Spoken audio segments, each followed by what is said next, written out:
ধ্বংসস্তূপে পরিণত ধানমন্ডি ৩২, ছাত্র জনতার রোষে পুরল সুধা সদনও। বিভিন্ন জেলায় ভাঙা হলো সাবেক প্রভাবশালী কয়েক মন্ত্রী এমপির বাসা। ভবিষ্যতে কোনো সরাসরি জন্ম যদি বাংলাদেশে হয় তাহলে তার অবস্থা এমন হবে। আমাদেরকে ১৫টা বছর এখান থেকে যেতে দেয়নি। আমরা মূলত এই ফেসিলিটি টুলসকে ভাঙার জন্য আসছি, আমরা নিচক একটা বিল্ডিং ভাঙতে আসি না। স্বৈরাচারের বাড়ি থেকে একটা ইট নিয়ে যাইতেছি, কারণ স্বৈরাচারের জনকের বাড়ি।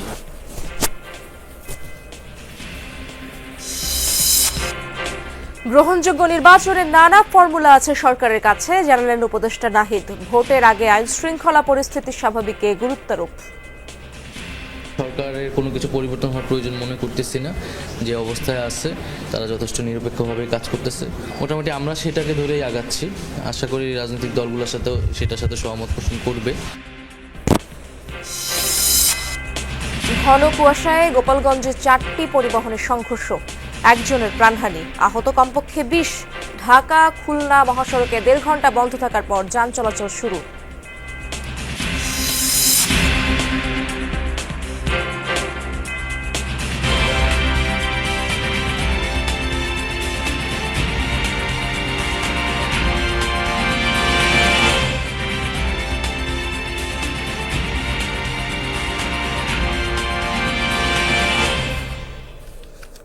আমন্ত্রণ যমুনা নিউজে, আপনাদের সঙ্গে আছি আমি ইশরাত জাহান। এতক্ষণ শিরোনাম দেখছিলেন। 5 আগস্ট আর 15ই আগস্টের পর ছাত্র জনতার উন্মাদনা মুখর আরেকটি রাত। পালিয়ে যাওয়া শেখ হাসিনা লাইভে কথা বলবেন, এই ঘোষণাকে কেন্দ্র করেই ধানমন্ডি 32 নম্বরের বাড়ি গুড়িয়ে ফেলা নিয়ে সরব হয়ে ওঠে সামাজিক যোগাযোগ মাধ্যম। এরপরই বিক্ষুব্ধ ছাত্র জনতা মিছিল নিয়ে ধানমন্ডির বাড়িতে আগুন দিয়ে ভাঙচুর শুরু করে। রাত 11টা নাগাদ এক্সকাভেটর ও ক্রেন দিয়ে বাড়ি ভাঙতে শুরু করে বিক্ষুব্ধ ছাত্র জনতা। ফ্যাসিবাদী শক্তি আবারও যেন দেশকে অস্থিতিশীল করতে না পারে, সেজন্যই এই অবস্থান। এ সময় আগুন দেওয়া হয় আওয়ামী লীগ সভাপতির বাসভবন ধানমন্ডি 5 নম্বরের সুধা সদনেও।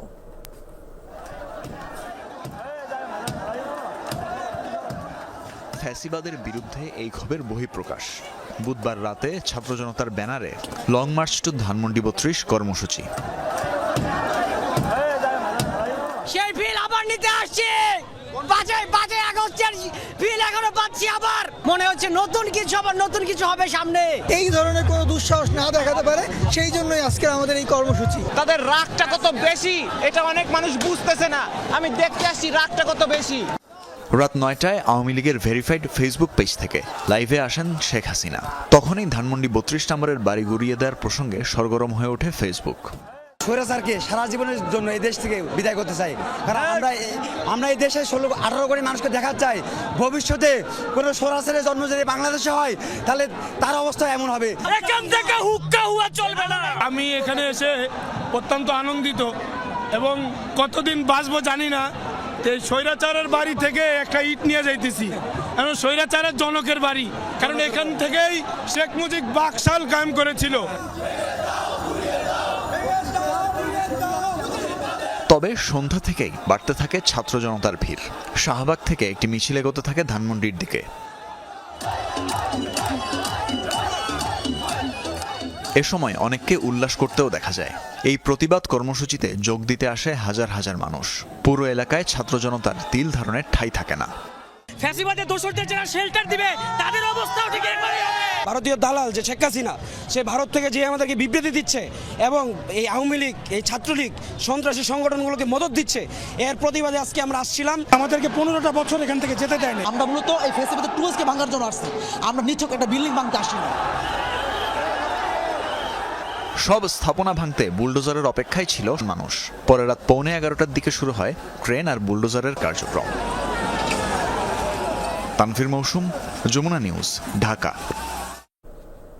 সাবেক প্রধানমন্ত্রী শেখ হাসিনার রাজনৈতিক বক্তব্য দেওয়ার প্রতিবাদে জেলায় জেলায় বুলডোজার কর্মসূচি পালন করা হচ্ছে ছাত্র জনতার ব্যানারে। বিভিন্ন স্থানে ভাঙচুর করা হচ্ছে শেখ মুজিবুর রহমানের প্রতিকৃতি। বিশ্ববিদ্যালয়গুলোয় শেখ পরিবারের নামে বিভিন্ন স্থাপনায় ভাঙচুর চালানোর পাশাপাশি বিভিন্ন নাম ফলক খুলে ফেলা হয়। খুলনায় শেখ বাড়ি খ্যাত ভবন গুড়িয়ে দেয় বিক্ষুব্ধরা। এছাড়া সাবেক এমপি মাহবুবুল হানিফ, আমির হোসেন আমু সহ আব্দুর রব সেরনিয়াবাতের বাসভবনেও আগুন দেওয়া হয়। লাইভে এসে শেখ হাসিনার রাজনৈতিক বক্তব্য, তারই জেরে রাজশাহী বিশ্ববিদ্যালয়ে এই ভাঙচুর। ছাত্র জনতার ব্যানারে প্রথমে বঙ্গবন্ধু শেখ মুজিবুর রহমান হলের নাম ফলক ভেঙে বিজয় 24 নাম দেওয়া হয়। পরে মুছে ফেলা হয় ফজিলাতুন্নেসা মুজিব হল, নির্মাণাধীন শেখ হাসিনা হল সহ ক্যাম্পাস জুড়ে মুজিব পরিবারের নামের বিভিন্ন গ্রাফিতি আর দেয়াল লিখন। ফ্যাসিস্ট তৈরির যে আতুর ঘরগুলো, এই আতুর ঘরগুলো আমরা ভেঙে দিয়ে এই জায়গাগুলোকে আমরা বিপ্লবের ছাপ দিতে চাই। এই নামকরণগুলো আমরা বিপ্লবের আলোকে করতে চাই। খুলনা নগরীর ময়লাপোতা মোড়, শেরে বাংলা রোডে শেখ বাড়ি খ্যাত ভবনটি বুলডোজার দিয়ে গড়িয়ে দেয় ক্ষুব্ধ ছাত্র জনতা। বলেন, নতুন বাংলাদেশে ফেসিবাদের কোনো চিহ্নই আর ঠাঁই পাবে না। এই শেখ বাড়ি ছিল বকদারিপাড়ার আওয়ামী লীগের ক্যাবলা, এই ক্যাবলাকে আমরা ভেঙে দিতে চাই। আমরা ছাত্র জনতা এমন প্রতিবাদ গড়ে তুলব, আপনারা পালিয়ে যাওয়ার সাহস করতে পারবেন না। জাহাঙ্গীরনগর বিশ্ববিদ্যালয়েও ভেঙে ফেলা হয়েছে শেখ মুজিবুর রহমানের স্থাপনা, মুছে ফেলা হয়েছে বিভিন্ন গ্রাফিতি। রংপুরে বেগম রোকেয়া বিশ্ববিদ্যালয়ে শেখ মুজিবুর রহমান সহ তার পরিবারের সদস্যদের নামের বিভিন্ন স্থাপনা গুড়িয়ে দেওয়া হয়েছে। কারমাইকেল কলেজ সহ শহর জুড়ে বিভিন্ন স্থাপনায় ভাঙচুর চালানো হয় ছাত্র জনতার ব্যানারে। এই প্রতীকীগুলো আমরা বিশ্বাস করি এগুলো মুছে যাওয়ার মাধ্যমে ফেসিবাদ দূর হয়ে যাবে। চিরতরে এই মুজিববাদের কবর বাংলাদেশের মাটিতে রচিত হবে। ছাত্র জনতার ব্যানারে বরিশালের কালীবাড়ি রোড এলাকায় শেখ মুজিবুর রহমানের ভগ্নিপতি আব্দুর রহমান সেন নিয়াবাতের বাসভবনে আগুন দেয়া হয়। পাশাপাশি বুলডোজার দিয়ে ভাঙচুর চালানো হয় ভবনে। ভাঙচুর করা হয় আওয়ামী লীগ নেতা আমির হোসেন আমুর বরিশালের বাসাতেও। এই যে প্রপার্টি করছে না, নিজেদের টাকা কিছু করে নাই, সব আমাদের টাকার, এবং আমাদের টাকার জিনিস আমরা ভাঙবো না কি করবো এটা সম্পূর্ণ ইটস আপ টু আস। ভোলা 1 আসনের সাবেক সংসদ সদস্য তোফায়েল আহমেদের বাড়িতে ভাঙচুর ও অগ্নিসংযোগ করে বিক্ষুব্ধ ছাত্র জনতা। সাতক্ষীরা শহরে শেখ মুজিবুর রহমানের মুরালেও চলে ভাঙচুর। পরে জেলা পরিষদ ও সদর মুক্তিযোদ্ধা কমপ্লেক্সেও গুড়িয়ে দেওয়া হয় বঙ্গবন্ধুর মুরাল। বঙ্গবন্ধুর মুরাল ভাঙার কার্যক্রম চলছে। এই ভাঙার মাধ্যমে আমরা ফ্যাসিবাদ ব্যবস্থা যে বিন্দু মাত্র যে চিহ্নটুক ছিল সেটাও আমরা গুড়িয়ে দিতে চাই। উত্তেজনা ছড়িয়ে পড়েছে বন্দরনগরীতেও। প্রেস ক্লাব মোড়ে শেখ মুজিবুর রহমানের প্রতিকৃতি ভাঙচুর করা হয় ছাত্র জনতার ব্যানারে। জামাল খান মোড়েও ফেসিবাদকে গড়িয়ে দেওয়ার হুঁশিয়ারি দেয়া হয়। বিগত 17 বছর ধরে মানুষকে জ্বালিয়েছে, সুতরাং এই ফেসিবাদ যেন বাংলাদেশে আর কখনো উত্থান হতে না পারে, কখনো যেন একটি পরিবার কেন্দ্রিক একটি রাষ্ট্র ব্যবস্থা হতে না পারে। এই শেখ মুজিবুর মুরাল যা আছে, চিত্র যা আছে, সব মুছে ফেলবে ইনশাআল্লাহ।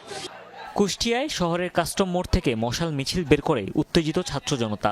পরে পিটিআই মোড়ে অবস্থিত কুষ্টিয়া 3 আসনের সাবেক এমপি মাহবুব উল হানিফের বাড়িতে আগুন ও বুলডোজার দিয়ে গুড়িয়ে দেওয়া হয়। নাটোর শহরের কান্দিভিটায় সাবেক এমপি শফিকুল ইসলাম শিমুলের বাড়িতেও আগুন ও ভাঙচুরের ঘটনা ঘটেছে। ময়মনসিংহের জাতীয় কবি কাজী নজরুল ইসলাম বিশ্ববিদ্যালয়ের মুজিব মুরাল গুড়িয়ে দেওয়া হয়েছে। এছাড়া ভাঙচুর করা হয় নগরের সার্কিট হাউস মাঠ সংলগ্ন শেখ মুজিবুর রহমানের মুরালও। সিলেট জেলা প্রশাসকের কার্যালয়ের সামনে শেখ মুজিবুর রহমানের প্রতিকৃতিতে ভাঙচুর চালায় বিক্ষুব্ধরা। পরে শাহজালাল বিশ্ববিদ্যালয়ের বিভিন্ন স্থাপনাতেও ভাঙচুর চালানো হয়েছে। এছাড়া ছাত্র জনতার ব্যানারে যশোরে অন্তত 7টি জায়গায় ভাঙা হয়েছে শেখ মুজিবুর রহমানের মুরাল। কিশোরগঞ্জ, দিনাজপুর সহ বিভিন্ন জেলায় ভাঙচুর আর মশাল মিছিল বের করা হয়। হুমায়ুন রশিদ, যমুনা নিউজ। দর্শক, ধানমন্ডি 32 নম্বরের সবশেষ চিত্র দেখার চেষ্টা করব। আমার সহকর্মী আলামিন হক অহন সেখানে রয়েছেন, সেই এলাকাতেই রয়েছেন অহন। এই মুহূর্তে ধানমন্ডি 32 নম্বরে কি চলছে, সার্বিক চিত্র আমাদেরকে জানাবেন। ভবনটি ঘুরিয়ে দেওয়া হচ্ছে এবং সেই ভবন ঘুরিয়ে দেওয়ার খবর তো আমরা গতকাল রাত থেকেই জানাচ্ছিলাম। 8টা থেকে শুরু হয়েছে, প্রায় 13 ঘন্টা শেষ হয়ে গেল এবং এখনও সেই ভবনটি ঘুরিয়ে দেওয়ার যে প্রক্রিয়া সেটি চলছে। আমি যদি সেই দৃশ্য দেখাতে চাই, সরাসরি একটি এক্সক্যাভেটর গতকাল রাত থেকেই এখানে রয়েছে এবং যেখানে সে এক্সক্যাভেটরটি দিয়ে হুইল এক্সক্যাভেটর এটি, এবং এটির শক্তি সক্ষমতা খুব বেশি নয়, যে কারণেই এই ভবনটি ভাঙতে বেশ সময় লাগছে এবং সাধারণ মানুষ কিংবা শিক্ষার্থী গতকাল রাত থেকে জনতার ঐক্য যারা এই ভবনটি ভাঙার গুড়িয়ে দেওয়ার পরিকল্পনা কিংবা ঘোষণা দিয়েছিলেন, তারা নিজেরাও হাত দিয়ে কিংবা গাইতে শাবল দিয়ে ভাঙার চেষ্টা করছেন। তবে এখন সেই দৃশ্য দেখছি না, এখন শুধুমাত্র এক্সকাভেটরটি কাজ করছে এবং সেটি এই ভবনটি গুড়িয়ে দেওয়া না পর্যন্ত, অর্থাৎ নিশ্চিহ্ন না করা পর্যন্ত হয়তো সেটির কাজ চলবে। তবে এটির সমন্বয় এখনও এখানে কেউ করছে না, অর্থাৎ কারা একটি নির্দেশনা দিচ্ছেন এখন মাঠ পর্যায়ে কিভাবে কাজটি হচ্ছে তেমন কাউকে আমরা দেখছি না। একেবারেই সকাল থেকেই, অর্থাৎ গতকাল রাত থেকে যে কার্যক্রম শুরু হয়েছিল ভোর 4টা নাগাদ সেটি চলেছে, আমরা দেখেছিলাম। মাঝখানে কিছুটা বিরতি দেওয়া হয়েছিল, তারপর থেকে আবারও সেই কার্যক্রম শুরু হয়েছে। ভোর থেকেই সাধারণ মানুষের উৎসুক জনতা এখানে আসেন এবং তারা ওই ভবনটি ভাঙ্গার যে কার্যক্রম সেটিতে অংশ নেন। অনেকে এখান থেকে নানান কিছু সংগ্রহ করে ঘরেও নিয়ে যাচ্ছেন। তারা বলছেন এটি স্মৃতি স্মারক হিসেবে তারা রাখতে চান এবং এই ভাঙ্গার কার্যক্রম আসলে আরও কতক্ষণ চলবে সেটি বলা যায় না। হয়তো যতক্ষণ এই ভবনটি শেষ পর্যন্ত গুড়িয়ে না দেওয়া হচ্ছে ততক্ষণ এই এক্সকাভেটর তার সেই ভাঙ্গার কার্যক্রম চালিয়ে নেবে। ধন্যবাদ আপনাকে। ছাত্র জনতার ব্যানারে রাজশাহীতেও চলছে বুলডোজার কর্মসূচি, সে ব্যাপারে জানবো আমার সহকর্মী তারেক মাহমুদের কাছ থেকে। তারেক, ক্যাম্পাসের বর্তমান চিত্র এখন কেমন দেখছেন এবং সাধারণ শিক্ষার্থী ও শিক্ষকরা এই ইস্যুতে কি বলছেন, তাদের কথা তো আপনি শুনেছেন।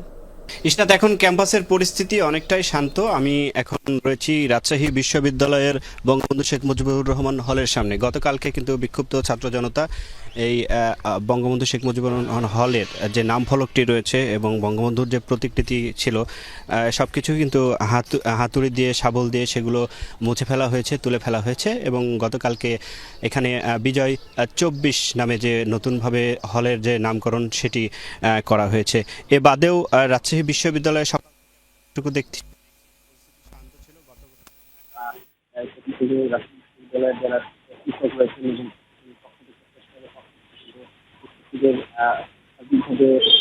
যেন কোনো অপ্রীতিকর ঘটনা না ঘটে সে বিষয়ে কিন্তু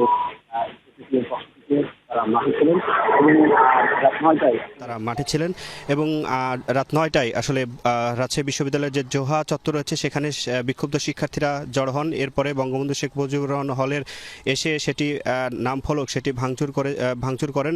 এবাদেও সেখানে কিন্তু বিজয় 24 লেখা হয়েছে এবং অন্যদিকে রাজশাহী বিশ্ববিদ্যালয়ের যে বঙ্গমাতা শেখ ফজিলাতুন্নেসা যে হলটি রয়েছে সেই হলের নাম ফলক সেটি মুছে ফেলা হয়েছে হাতুড়ি দিয়ে এবং শাবল দিয়ে তুলে ফেলা হয়েছে আমি যতটুকু দেখতে পেয়েছি। এবং কামরুজ্জামান যেটি নির্মাণধীন হল রয়েছে, শেখ হাসিনা হল রয়েছে, সেই হলের যে নাম ফলক সেগুলোও কিন্তু ভেঙে ফেলা হয়েছে এবং ক্যাম্পাস জুড়ে থাকা যে মুজিব পরিবারের যে নামে যে গ্রাফিত দেওয়াল লিখন মুছে ফেলা হয়েছে এবং বিপ্লবী ছাত্র জনতা তারা কিন্তু সেগুলো মুছে ফেলেছেন এবং বিভিন্ন স্লোগানে কিন্তু আমি যতটুকু দেখতে পেয়েছি যে প্রায় এই নির্মাণধীন 2টি এই হল যে রয়েছে এবং অন্যান্য হলে কিন্তু গিয়ে ছাত্র জনতা সেগুলো হাতুড়ি দিয়ে এবং শাবল দিয়ে কিন্তু নাম ফলকগুলো মুছে ফেলেছেন। ইশরাত, তারেক, ধন্যবাদ আপনাকে। দ্বাদশ জাতীয় সংসদ নির্বাচন সুষ্ঠু ও গ্রহণযোগ্য করতে নিরপেক্ষ সরকারের কাঠামো নিয়ে নানা ফর্মুলা আছে অন্তর্বর্তী সরকারের কাছে। রাজনৈতিক দলগুলোর সাথে আলোচনা করে সেক্ষেত্রে সরকার চূড়ান্ত সিদ্ধান্ত নেবে, এমনটাই জানিয়েছেন তথ্য উপদেষ্টা নাহিদ ইসলাম। তিনি বলেন, প্রধান উপদেষ্টার ঘোষিত সময় অনুযায়ী নির্বাচন হবে। নির্বাচনের আগে আইন শৃঙ্খলা পরিস্থিতি স্বাভাবিক করার উপরও গুরুত্ব দিচ্ছে সরকার। আলমগীর স্বপনের রিপোর্টে বিস্তারিত। জুলাই অভ্যুত্থানে নেতৃত্বদানকারী ছাত্রনেতাদের 3 জন উপদেষ্টা হিসেবে দায়িত্ব পালন করছেন অন্তর্বর্তী সরকারে। বাকিরা মাঠে ফেব্রুয়ারিতে গঠন করতে যাচ্ছেন নতুন রাজনৈতিক দল। দলটি হলো আপনার এই মাসের মধ্যে আসবে। এতে নির্বাচনকালীন অন্তর্বর্তী সরকার কতটা নিরপেক্ষভাবে দায়িত্ব পালন করতে পারবে এ নিয়ে প্রশ্ন আছে বিএনপি সহ রাজনৈতিক দলগুলোর। অন্তর্বর্তীকালীন সরকার যদি নিরপেক্ষ না থাকে, তবে জুলাই বিপ্লবের সম্মুখ যোদ্ধা ও তথ্য উপদেষ্টা নাহিদ ইসলাম বলছেন, দল গঠন করলে সরকারে থাকবেন না উপদেষ্টারা। দল গঠন যারা বাইরে আছে তারাই কার্যক্রমের সাথে জড়িত, কিন্তু যদি দল গঠনে আমার অংশগ্রহণ আমরা কেউই যুক্ত হইতে চাই, শুধু নতুন দল অন্য কোনো দলও যুক্ত হইতে চাইলে আমরা সরকার থেকে বের হয়ে যাই। এটা এ অবস্থায় প্রশ্ন উঠেছে অন্তর্বর্তী সরকারের অধীনে নির্বাচনকালীন নিরপেক্ষ সরকারের রূপরেখা নিয়ে। এক্ষেত্রে নিরপেক্ষ ব্যক্তিদের নিয়ে উপদেষ্টা পরিষদ পুনর্গঠন নাকি রাজনৈতিক দল থেকে প্রতিনিধি নিয়ে জাতীয় সরকার গঠন করা হবে। নানা ধরনের প্রস্তাবনা আসছে, সরকার এগুলো বিবেচনা করতেছে, সবাই মিলে হয়তো এটা ঠিক হবে। আমরা এখন যে সরকারের কোনো কিছু পরিবর্তন হওয়ার প্রয়োজন মনে করতেছি না। যে অবস্থায় আছে তারা যথেষ্ট নিরপেক্ষভাবে কাজ করতেছে। পরবর্তীতে এটা রাজনৈতিক দলগুলোর সাথে আলোচনার মাধ্যমে হয়তো সরকারি বিশেষ সিদ্ধান্ত নেবে। তথ্য উপদেষ্টা মনে করেন আগামী জুলাই আগস্টে নির্বাচনের দাবিতে কঠোর অবস্থান নেই রাজনৈতিক দলগুলোর। এক্ষেত্রে প্রধান উপদেষ্টার ঘোষিত নির্বাচনী টাইমলাইনকে গুরুত্ব দিচ্ছেন তিনি। বিএনপি তো এই বছরের মাঝামাঝিভাবে বলছে না, হয়তো 1-2বার বলছে, কিন্তু তারা ডক্টর মোহাম্মদ ইউনূস যে একটা সময় রেখা দিয়েছে, মোটামুটি আমরা সেটাকে ধরেই আগাচ্ছি। আশা করি রাজনৈতিক দলগুলোর সাথেও সেটার সাথে সহমত পোষণ করবে। তথ্য উপদেষ্টা বলছেন নির্বাচনের কার্যক্রম থেমে নেই, ভোটের আগে আইন শৃঙ্খলা পরিস্থিতি স্বাভাবিক করার উপর গুরুত্ব দিচ্ছে অন্তর্বর্তী সরকার। আলমগীর স্বপন, যমুনা নিউজ, ঢাকা। নির্বাচনে এককভাবে নাকি জোটবদ্ধ হিসেবে অংশ নেবে এখনো সেই সিদ্ধান্ত নেয়নি বিএনপি। তবে যুগপৎ আন্দোলনের দলগুলো নিয়ে নির্বাচনের পর জাতীয় সরকার গঠনের বিষয়ে নিজেদের অবস্থান পুনর্ব্যক্ত করেছে দলটি। সেই সরকারে থাকার সুযোগ নেই জামায়াত ইসলামীর। তবে ধর্মভিত্তিক দলগুলোর সাথে আলাদা জোট গঠনের প্রক্রিয়ায় গুরুত্ব দিচ্ছে বিএনপি। তাই নিজেরাও যোগাযোগ বাড়াচ্ছে বিভিন্ন ইসলামী দলের সঙ্গে। সাইফুদ্দিন রবিন জানাচ্ছেন বিস্তারিত। সবশেষ 2018 সালের নির্বাচনে বিএনপি অংশ নিয়েছিল জাতীয় ঐক্যফ্রন্ট গঠন করে। যে নির্বাচনে জামায়াতের 22 জন প্রার্থী বিএনপির দলীয় প্রতীক ধানের শীষ নিয়েই প্রতিদ্বন্দ্বিতা করেছিল। আরও কয়েকটি দলের শীর্ষ নেতাও ভোটের মাঠে নেমেছিল এই প্রতীকে। আসন্ন নির্বাচনে কি হবে, জোট নাকি এককভাবে? পরিবর্তিত পরিস্থিতিতে এখনো চূড়ান্ত সিদ্ধান্ত হয়নি বলে জানালেন শীর্ষ নেতারা। আমরা এবং আমাদের সমমনা দল কিন্তু এখনো আমরা কোনো দলের সাথে আনুষ্ঠানিকভাবে ঐক্য স্থাপন করিনি। হবে কিনা এটা আমি বলতে পারবো না, কিন্তু যদি হয় আমরা ওয়েলকাম জানাবো, আর যদি না হয় তাহলে আমরা এককভাবে নির্বাচনের জন্য প্রস্তুত। জামায়াতের তরফ থেকে ইসলামী দলগুলোকে নিয়ে আলাদা জোট গঠনের চেষ্টা চলছে। যুগপৎ আন্দোলনে থাকা ধর্মভিত্তিক দলগুলোকে যেমন আলাদা গুরুত্ব দিচ্ছে বিএনপি, ঠিক তেমনি এর বাইরের বড় দল ইসলামী আন্দোলন বাংলাদেশের সঙ্গে বৈঠকও করেছেন দলের মহাসচিব। বিএনপির শীর্ষ নেতারা জানান নির্বাচনে জয়ী হলে সরকারি সুযোগ পাবে কেবল দীর্ঘদিনের যুগপৎ আন্দোলনের মিত্র দলগুলো। নির্বাচিত ঐক্যমতের জাতীয় সরকারের কথা আমরা বলেছি, যাদের সাথে আমাদের যুগপৎ আন্দোলন, যারা আমাদের সাথে সঙ্গে ছিলেন। এখানে তো আপনি যে দলের কথা বললেন তারা তো আমাদের যুগপৎ আন্দোলনের সঙ্গে ছিল না, সুতরাং এটা পরিষ্কার। যারা আমাদের সাথে যুগপৎ আন্দোলন করছে তারা তো এখনো আমাদের সাথে কাজ করছে। আমরা তো একটা জাতীয় সরকারের ঘোষণাও দিয়েছি নির্বাচনের পরে, এবং জাতীয় সরকারের মাধ্যমে আমাদের 31 দফা সংস্কার বাস্তবায়নের ঘোষণা দিয়েছে। আওয়ামী লীগের সঙ্গে কোন ধরনের মিত্রতার সম্ভাবনাও উড়িয়ে দিয়েছে বিএনপির শীর্ষ নেতৃত্ব। গণতন্ত্র যারা ধ্বংস করে দিচ্ছে তারা এখন পুনরুদ্ধারে নামবে, এটা কি বিশ্বাসযোগ্য কথা? তাদের সিস্টেমই তো গণতন্ত্র নাই। তারা তো অভ্যস্ত হয়ে গেছে গণতন্ত্র ছাড়া ক্ষমতা দখলের মধ্যে। তো তারা সেই অভ্যেস থেকে বেরিয়ে আসাটা খুব কঠিন না? আওয়ামী লীগের সাথে আমাদের বোঝাপড়ার কোনো কারণ নেই। তো যাদের পতনের জন্য আমরা এত যুদ্ধ করলাম তাদেরকে পুনর্বাসনের তো কোনো সুযোগ নেই। ছাত্রদের নতুন দল গঠিত হলে তাদের সঙ্গে কোনো নির্বাচনী ঐক্য হবে কিনা বিএনপির সামনে এসেছে নতুন এই রাজনৈতিক সমীকরণ। সাইফুদ্দিন রবিন, যমুনা নিউজ, ঢাকা। ঘন কুয়াশার কারণে গোপালগঞ্জে 4টি পরিবহনে ঘটেছে সংঘর্ষ। প্রাণ হারিয়েছে একজন, আহত অন্তত 20। সকালে ঢাকা খুলনা মহাসড়কের ঘোষগাতি বাস স্ট্যান্ড এলাকায় এই দুর্ঘটনা ঘটে। প্রত্যক্ষদর্শীরা জানায় ঢাকা থেকে গোপালগঞ্জ যাচ্ছিল একটি পণ্যবাহী ট্রাক। পথে ঢাকামুখী টুঙ্গিপাড়া এক্সপ্রেসের একটি যাত্রীবাহী পরিবহনের সাথে হয় মুখোমুখি সংঘর্ষ। পরে ঘন কুয়াশার কারণে একে একে আরও 2টি ট্রাক ঘটনাস্থলে ধাক্কা খায়।